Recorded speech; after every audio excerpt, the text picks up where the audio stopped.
अणुवर्त बाल भारती विद्यालय के ऑनलाइन क्लासेज में आप सभी विद्यार्थियों का स्वागत है।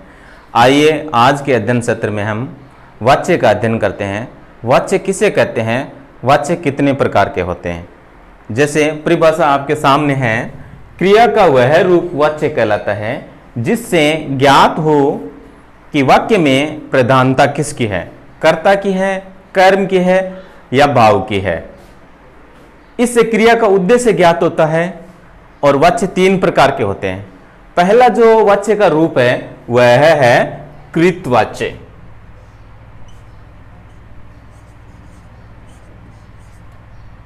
कृतवाच्य। दूसरा जो वाच्य का प्रकार है कर्मवाच्य और तीसरा जो प्रकार है वह है भाववाच्य।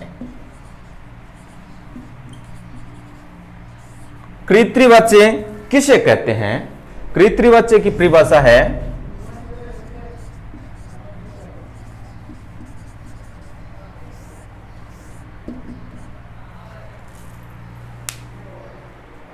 कृतवाच्य की परिभाषा है क्रिया वाक्य का वह रूप जिसमें कर्ता की प्रधानता हो और क्रिया के जो लिंग व वचन होते हैं वो कर्ता के अनुसार वाक्य में प्रयुक्त होते हैं। इस प्रकार के जो बने हुए वाक्य होते हैं वो कृतवाच्य के अंतर्गत आते हैं और कृतवाच्य में सकर्मक व अकर्मक क्रियाओं का प्रयोग होता है। तो आइए एक उदाहरण के माध्यम से समझते हैं। उदाहरण,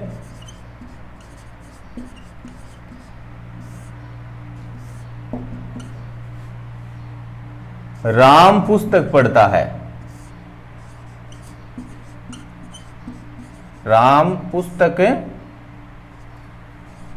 पढ़ता है। संगीता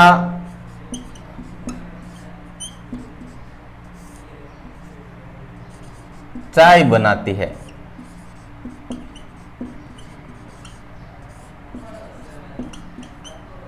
इसमें जो पहला वाक्य है इसमें पढ़ता है यह शब्द क्रिया है और पढ़ता क्रिया का जो वचन और लिंग है वह कर्ता राम के अनुसार वाक्य में आया है।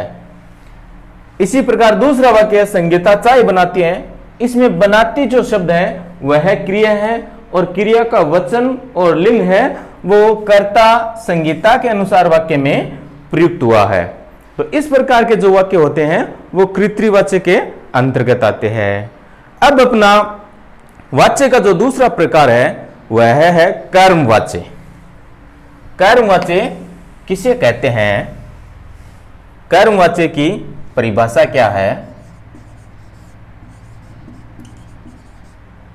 कर्मवाच्य कर्मवाच्य की परिभाषा है कि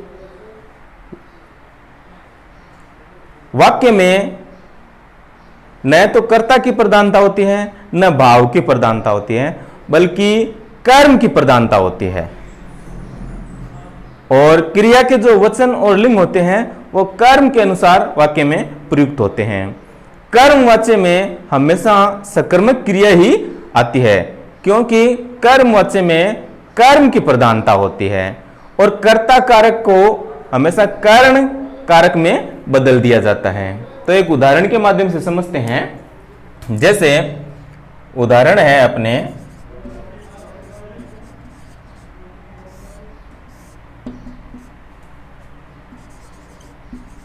दूध मोहन के द्वारा पिया जाता है। पत्र संगीता के द्वारा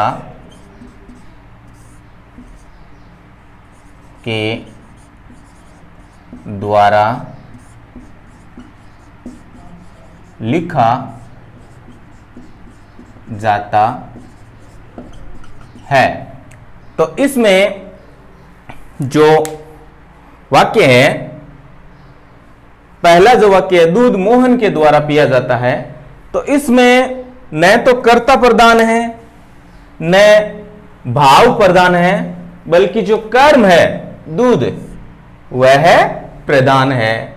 और इसमें कर्ता को कर्ण कारक में भी बदल दिया गया है। दूसरा जो वाक्य है, इसमें भी जो कर्म है पत्र वह प्रधान है और कर्ता को के द्वारा जो विभक्ति चिन्ह है कर्ण कारक में बदल दिया जाता है। तो इस प्रकार के जो वाक्य होते हैं वो कर्म वाच्य के अंतर्गत आते हैं। अब अपना वाच्य का जो तीसरा प्रकार है वह है भाववाच्य।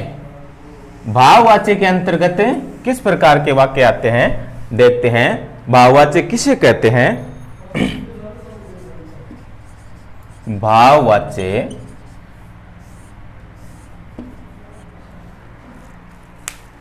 जब वाक्य में न कर्ता की प्रधानता होती है न कर्म की प्रधानता होती है, बल्कि क्रिया के अर्थ की प्रधानता होती है।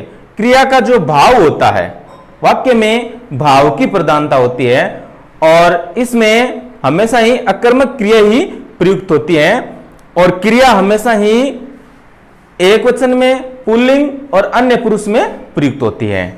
आइए देखते हैं भाववाच्य का उदाहरण।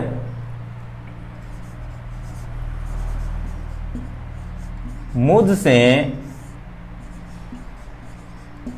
सवेरे